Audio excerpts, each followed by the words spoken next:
안녕하세요. 6월 23일 3분 만나와 함께 하시는 모든 분들을 진심으로 축복합니다.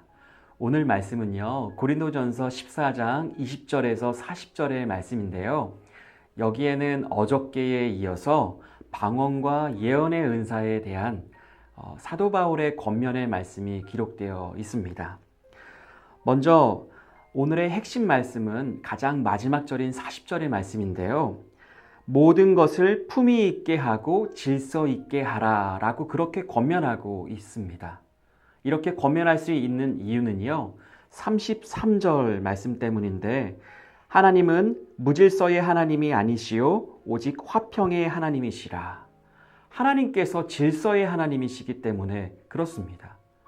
우리가 어떠한 은사를 받았을지라도 질서의 하나님의 말씀을 벗어난다면 그 은사는 잘못 사용되는 것이기 때문에 그렇습니다. 먼저 방언의 은사도요, 그 대상이 분명했습니다. 믿지 아니하는 자를 대상으로 방언을 사용하라 라고 말씀하고 있고요. 예언의 은사는 그와 반면에 믿는 자를 위하여서 사용하라고 그렇게 말씀하고 있습니다. 방언과 예언의 은사의 그 대상이 구별된다라는 것입니다. 이처럼 우리가 어떠한 은사를 받았을지라도 그 은사를 가지고 해야 할 일과 하지 말아야 할 일, 때와 장소와 그 구분이 분명히 드러난다라는 것입니다. 그래서 우리는 28절의 말씀을 보면요, 방언의 은사도 통역하는 사람이 없으면 그 은사를 사용하지 말고 잠잠해야 한다라고 기록되어 있다는 것을 꼭 우리는 주목해야 합니다. 또 30절에도요, 예언의 은사를 가지고 있을지라도 다른 하나님의 말씀을 받은 예언의 은사를 가지고 있는 사람이 등장하면 그 사람을 위하여 잠잠해야 한다라고 기록하고 있습니다. 그렇다면 34절에 우리가 많이 오해하였던 여자여 잠잠하라 이 말씀은 어떻게 받아들여야 될까요? 품위 있고 질서 있게 받아들이면 됩니다. 당시에 고린도 교회에는 여자분들도 방언의 은사와 예언의 은사를 받으신 분들이 있었습니다.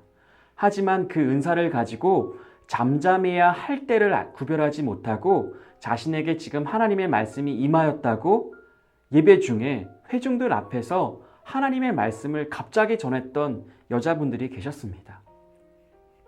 잠잠할 때를 구별하지 못하면 우리는 하나님을 위하여서 그 은사를 사용하지 못하게 된다라는 것입니다.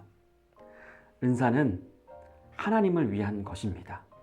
하나님을 위하여서 우리가 쓰임 받을 때에 그 은사가 가장 귀하게 사용되는 것입니다.